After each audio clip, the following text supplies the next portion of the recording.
Hello दोस्तों, कैसे हो आप सब। मैं एकदम सही और मैं उम्मीद करता हूँ आप लोग भी एकदम सही होंगे दोस्तों। अभी तक हमने टोटल डिफरेंट क्वेश्चन की जो सीरीज चल रही है उसके दो वीडियोस हमने कर लिए दोस्तों। पहला हमने वर्किंग कैपिटल का किया और दूसरा वीडियो भी वर्किंग कैपिटल का किया और टोटल 3 क्वेश्चन हमने अलग देखे। मेरे पास 3 क्वेश्चन और है वर्किंग कैपिटल के जो अलग टाइप के हैं, वो भी अपन करेंगे। बट उससे पहले एक हम देखने जा रहे हैं डिविडेंड पॉलिसी के चैप्टर को। इस डिविडेंड पॉलिसी के अंदर मेरे पास 6 क्वेश्चन है। इस वीडियो के अंदर टोटल 5 क्वेश्चन मैं कराऊंगा और अगले वीडियो के अंदर मैं एक क्वेश्चन कराऊंगा। सर कितनी देर लग जाएगी डिविडेंड पॉलिसी में? लगभग 25 से 27 मिनट के ये वीडियोस रहेंगे दोनों। अगर आपने ये 6 क्वेश्चन कर लिया, 100% कह रहा हूं आपको इसमें से एक क्वेश्चन एग्जाम में देखने को मिल सकता है, क्योंकि सारे क्वेश्चन बहुत ज्यादा इंपॉर्टेंट है और साथ ही साथ आपको ये चैप्टर इतना पसंद आ जाएगा ये क्वेश्चंस करने के बाद कि आप लोग एकदम झूम जाओगे इन 6 क्वेश्चंस को करके। ठीक है, और साथ ही साथ फिर इसके बाद हम करेंगे कॉस्ट ऑफ कैपिटल के 2 क्वेश्चन, दो ही क्वेश्चन है जो थोड़े अलग टाइप के हैं।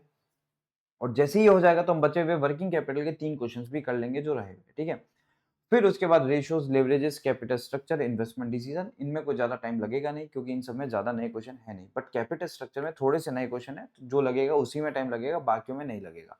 अच्छा, और एक बात और बता दूं भाई लोगों, फाइनेंशियल मैनेजमेंट के एग्जाम से पहले हम टोटल जैसे ही आएंगे फाइनेंशियल मैनेजमेंट के और स्ट्रेटेजिक मैनेजमेंट के एग्जाम से पहले हम जब भी एग्जाम देके आएंगे तो ध्यान रख लेना, जैसे तुम एग्जाम देके आओगे 7 बजे हम मैराथन चालू करेंगे और 7 बजे से लेकर रात को 3 बजे तक हम मैराथन करेंगे।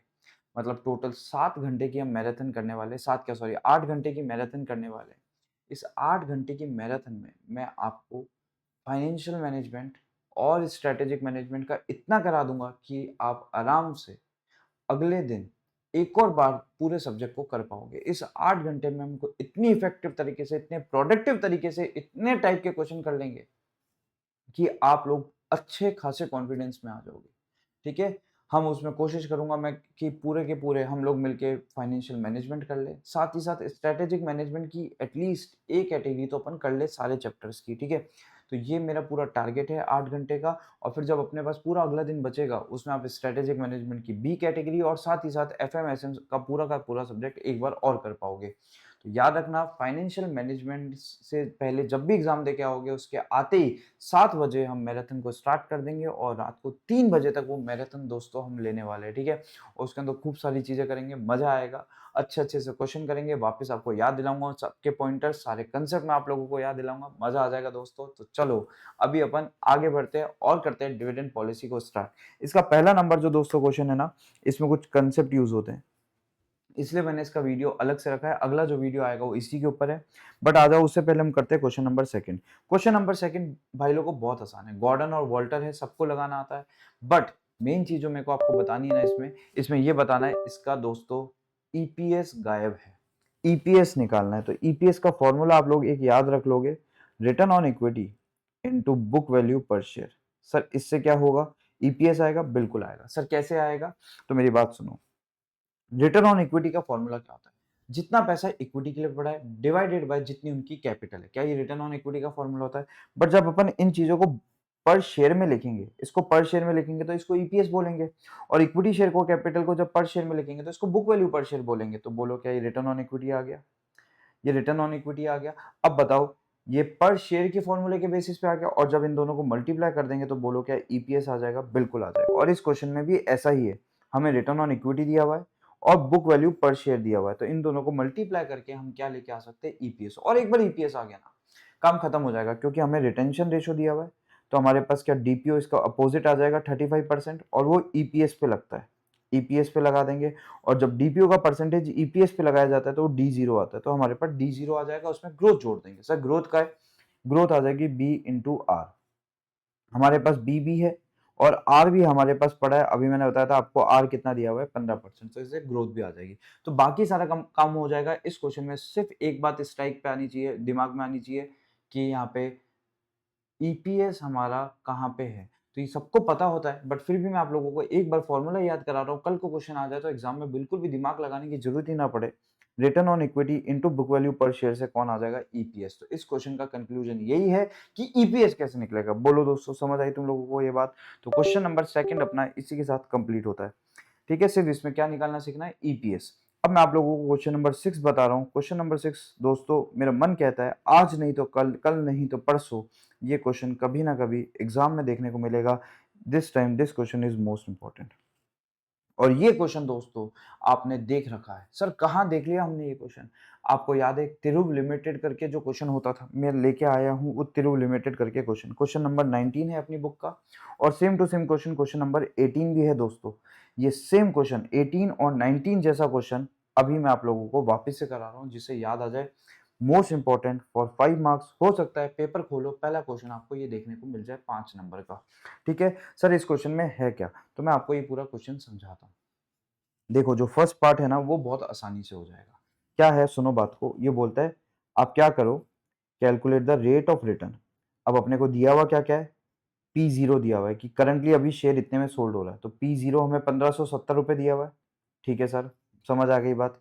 ग्रोथ रेट दी हुई है, समझ आ गई सर बात, 8%। डिविडेंड पेड हो चुका है, इसका मतलब D0 दिया हुआ है 25 रुपए। अगर डिविडेंड पेड हो जाता है तो D0, और एक्सपेक्टेड है तो D1। क्या ये D0 आ गया सर? और पूछा क्या, रेट ऑफ रिटर्न, मतलब सर के ई पूछा है। के ई का फॉर्मूला होता है D1 upon P0 plus G. Sir बिल्कुल यही फॉर्मूला होता है। क्या यहाँ पे हमें सब कुछ पता है? D0 पता है, D0 में ग्रोथ जोड़ोगे तो क्या यहाँ पे D1 आएगा? बिल्कुल आएगा सर। P0 सर हमें पता है, P0 हमें पता है, और साथ ही साथ ग्रोथ, ग्रोथ भी सर हमें पता है 8%। तो ये तो सर हो जाएगा पहला पार्ट, बिल्कुल हो जाएगा दोस्तों। तो मैं एक बार इसको तुम्हें लिख के दिखाऊं तो ये ऐसा कुछ दिखने में लगेगा तुम्हें। अच्छा लिखा हुआ तो है ही नीचे, सॉरी, यहाँ पे लिखा हुआ है formula D1 upon P0 plus जी। ये D1 आ गया ग्रोथ जोड़कर, P0 1570 था, ग्रोथ 8% थी, ये हमारा आंसर आ गया 9.72। पहला क्वेश्चन हो जाएगा। सेकंड क्वेश्चन भाई लोगों प्रॉब्लम क्रिएट करेगा। सेकंड क्वेश्चन तुम कैसे करके आओगे वो भी बता देता हूँ बिना पढ़े, और पढ़ के जाओगे तो कैसे करके आना है ये भी बता देता हूँ। बिना पढ़े जाओगे तो सामने तुम्हारे को अभी दिख जाएगा हम क्या गलती करके आएंगे, बट वो गलती करके आनी नहीं है। क्या है सर बता दो। हमें यहाँ पे दिया हुआ है कंपनी 10% अर्न करेगी, कंपनी 10% अर्न करेगी, आर दिया हुआ है दोस्तों। रिटेन अर्निंग 60% है, वेरी गुड। आर दिया हुआ है 10%, रिटेन अर्निंग्स है बी, जिसको बी बोलते हैं 60%। बी दिया हुआ है, आर दिया हुआ है। अब बोलता है बताओ ग्रोथ पे कोई फर्क पड़ेगा? बिल्कुल पड़ेगा। B into R, 0.6 into 0.1 equal to 0.06, और इसको हम क्या 6% भी लिख सकते हैं। तो बोलो हमारा ग्रोथ जो है वो 6% आ जाएगा। तो इसने बोला था ग्रोथ पे कोई फर्क पड़ेगा? पड़ेगा, ग्रोथ 6% आ जाएगी। आंसर आ गया। यहाँ पे 8 थी, यहाँ पे 6 हो गई, फर्क हो गया। तो सर इसमें हम क्या गलत कर देंगे? तो बहुत आसान है, आगे पढ़ो। पूछा है कॉस्ट ऑफ इक्विटी निकालो, फिर से कॉस्ट ऑफ इक्विटी निकाल देंगे सर, इसमें कहाँ दिक्कत है। कॉस्ट ऑफ इक्विटी का formula K E equal to D1 upon P0 plus G. Sir P0 हमारे पास है, कहाँ है भाई लोगों? 1570 रुपए। ग्रोथ अभी आपने निकलवा दी, हमारे पास है सर 6%। डिविडेंड हमारे पास ऊपर 25 था, ये D0 था, इसमें इस बार ग्रोथ 6% जोड़ देंगे। बिल्कुल नहीं, ये नहीं करना, ये 25 किसी काम का नहीं है, ये 25 किसी काम का नहीं है, यही समझाना है। तो तुम ये सही कह रहे हो, यहाँ पे P0 हमारे पास है, ग्रोथ हमारे पास है, बट भाई लोगों D1 हमारे पास नहीं है। सर है तो सही, D0 में ग्रोथ जोड़ देंगे, नहीं वो 25 काम का नहीं है। तुम्हें पता है वो 25 कब था? जब ग्रोथ 8% थी। जब ग्रोथ कितने परसेंट थी? 8%। तो तुम्हें पता है D0 इक्वल टू 25 था व्हेन ग्रोथ वाज 8%। अब ग्रोथ हो चुकी है लोगों, भाई लोगों 6%। तो सर अब क्या करें, इसका क्या तरीका है? तो सुनो बात को। स्टेप नंबर 1, स्टेप नंबर 1, ऐसे केस में क्या करें? सबसे पहले आप क्या करो, ये पता लगाओ कि इधर पुराने वाले केस में रिटेंशन कितना था। पुराने वाले केस में रिटेंशन कितना था? सर कैसे पता लगाए? ग्रोथ पता है दोस्तों, और साथ ही साथ ग्रोथ पता है, और हमें आर पता है। सर आर ये वाला यूज करना है? बिल्कुल, आर यही यूज करना पड़ेगा, 10% ये यूज करना पड़ेगा। ठीक है, तो यहाँ पे क्या आएगा? बी इंटू आर, और ग्रोथ थी हमारी 8%, 8% मतलब 0.08। क्या ये थी 8% मतलब 0.08? बी हमें निकालना है, आर 0.10 था इक्वल टू 0.08। बी सर हमारा आ गया 0.8, 0.8 को और लिख सकते 80%। मतलब पुराने जमाने में हम जब 25 रुपए डिविडेंड देते थे, इस केस में हमारा रिटेंशन था 80%। इसका मतलब सर डीपीओ था 20%। बिल्कुल, ये कब था? जब हमारा डिविडेंड 25 रुपए था। तो 25 रुपए डिविडेंड था तो डीपीओ 20% था। तो क्या मैं ईपीएस निकाल सकता हूँ? बिल्कुल निकाल सकता हूँ। ईपीएस कैसे निकालूंगा? बोलो, EPS into DPO equal to क्या डी जीरो होता है? बिल्कुल होता है सर। ईपीएस हमें नहीं पता, डीपीओ सर हमें पता है 20%, तो 0.20 equal to D zero sir हमें पता है 25। तो सर क्या ये ईपीएस आ जाएगा? दोस्तों बिल्कुल आ जाएगा, ईपीएस 125 रुपए। तो बोलो स्टेप नंबर 1।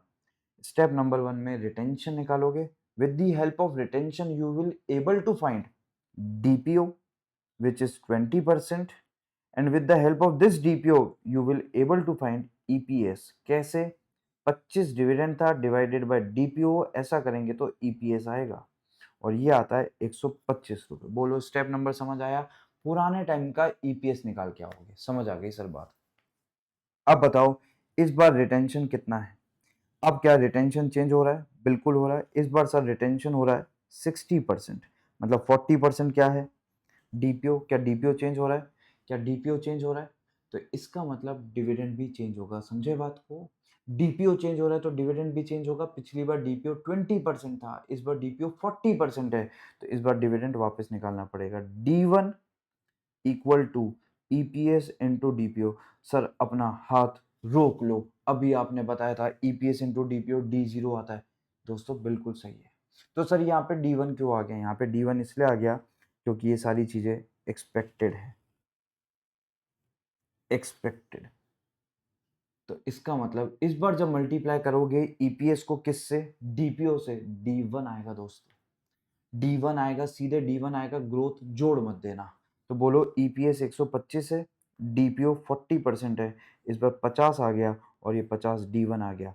और बताओ ये स्टेप नंबर 2 हो गया। तो step number 1, with the help of the old information calculate EPS, and with that EPS calculate dividend in step number 2। समझ रहे हो बात को? तो ये हमारे 50 रुपए कौन आ गया?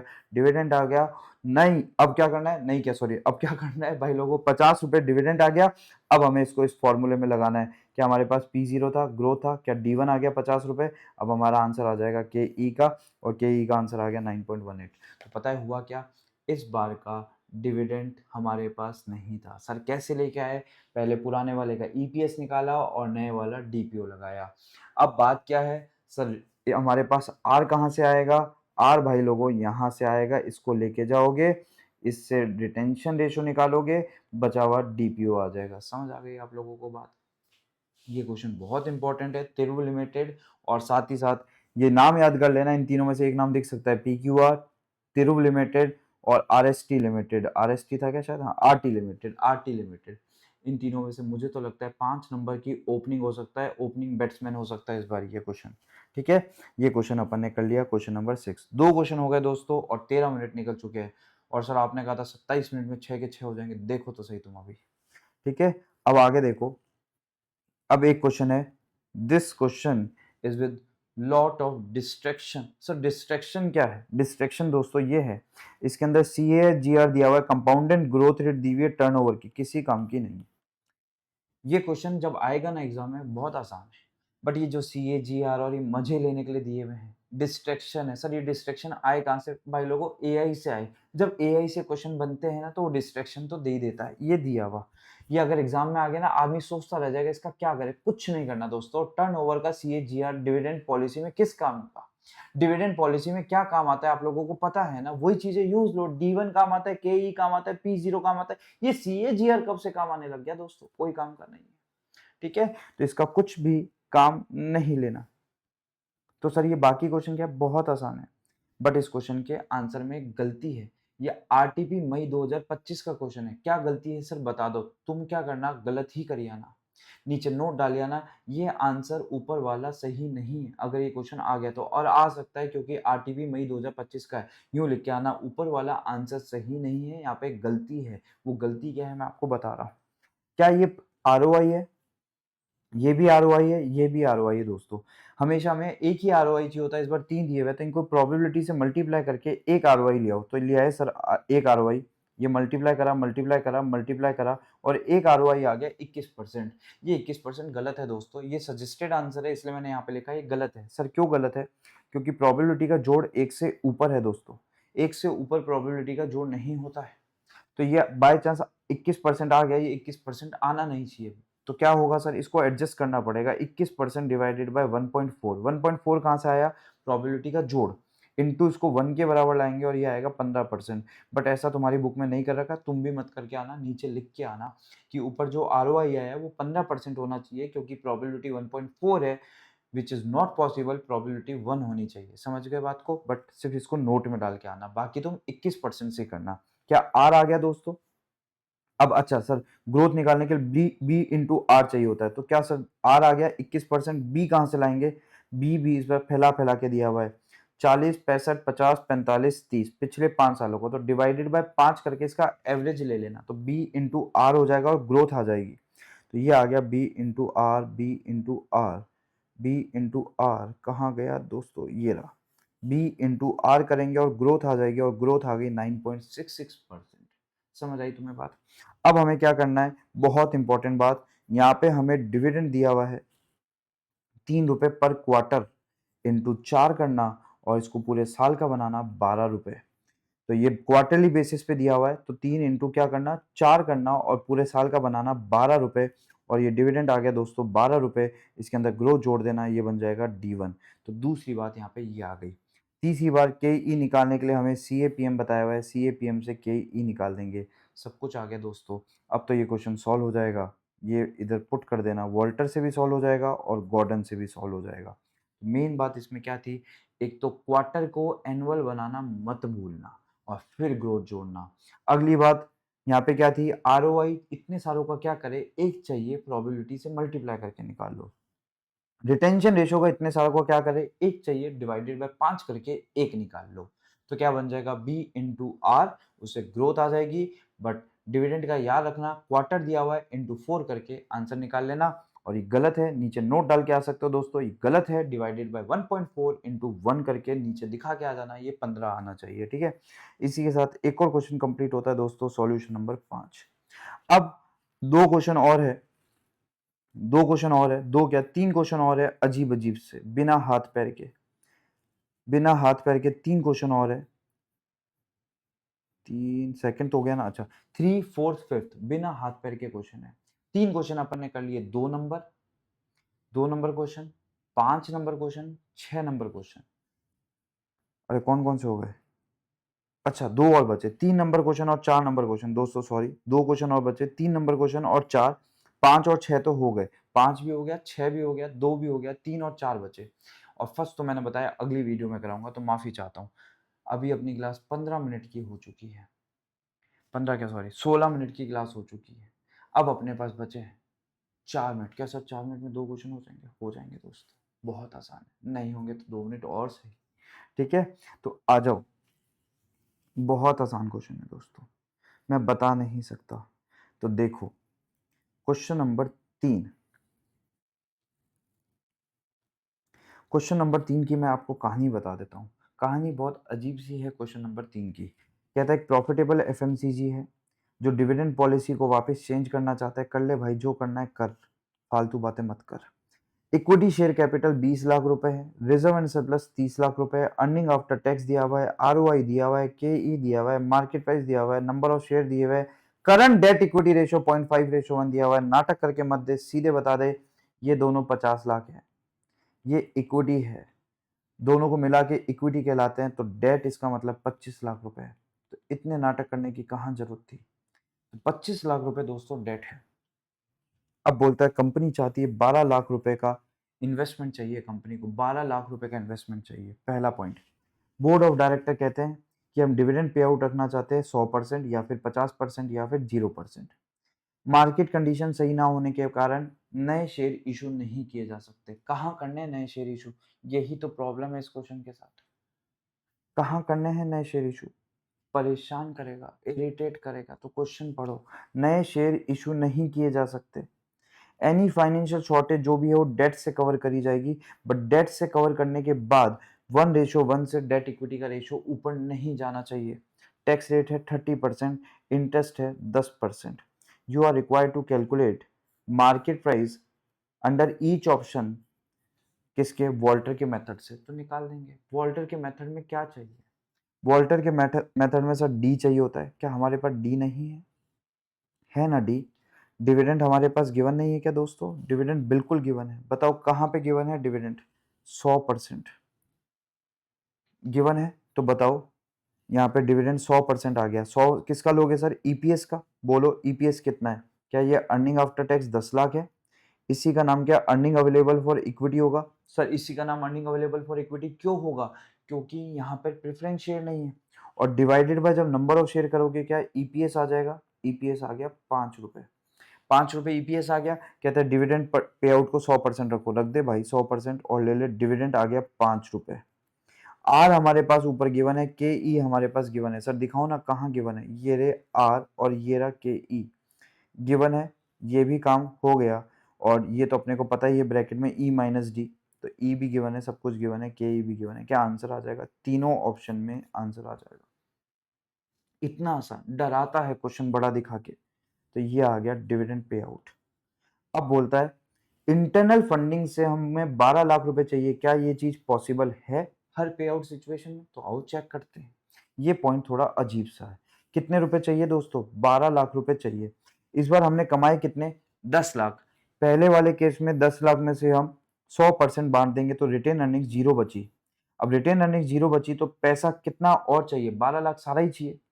कमाया तो कुछ है नहीं, पुराना पैसा लेके आना पड़ेगा कहीं से 10 लाख रुपए। बोला ना इंटरनल फंडिंग, बोला इंटरनल फंडिंग। कहता है इसका मतलब पुराना पैसा ढूंढो, आपके पास पड़ा है क्या? पड़ा है सर, 30 लाख रुपए पड़े हैं।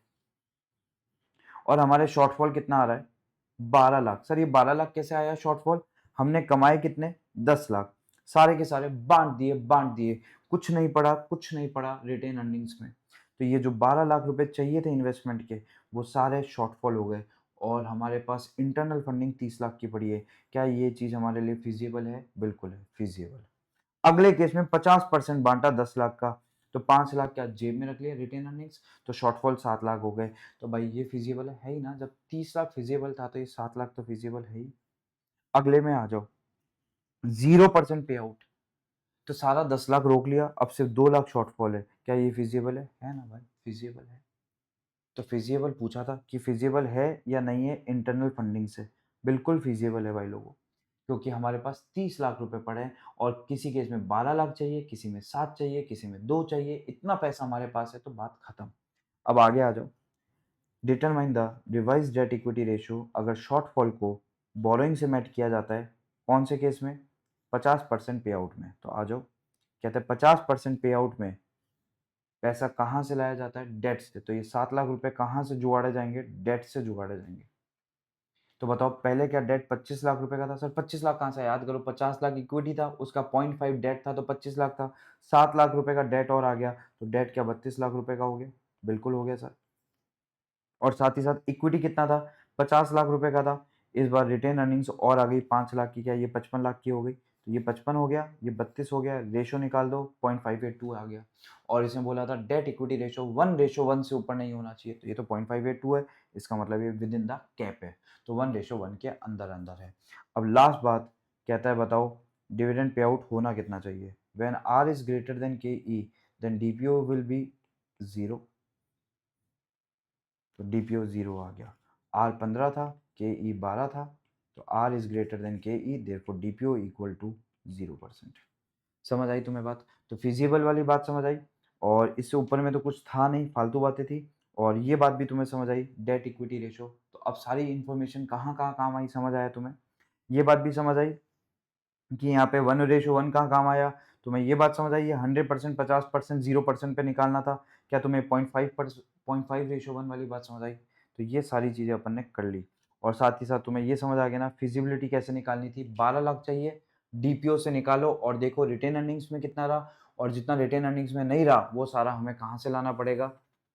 इंटरनल फंडिंग से। और इंटरनल फंडिंग हमारे पास 30 लाख पड़ी है, ठीक है। तो ये 12 लाख रुपए का टोटल एडजस्टमेंट है। अजीब सा क्वेश्चन है, आ गया तो जान निकाल देगा। है बहुत आसान, घर आके देखोगे खून के आंसू रो दोगे क्या था, ठीक है। बट इम्पॉर्टेंट है।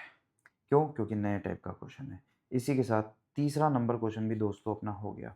देखो रिवीजन है तो रिवीजन में तेज तो कराना पड़ेगा थोड़ा सा, बट मैं उम्मीद करता हूँ आप लोग समझ रहे होगे बातों को। क्वेश्चन नंबर 4 दोस्तों, बहुत ही खाऊ क्वेश्चन है, एकदम इजी है।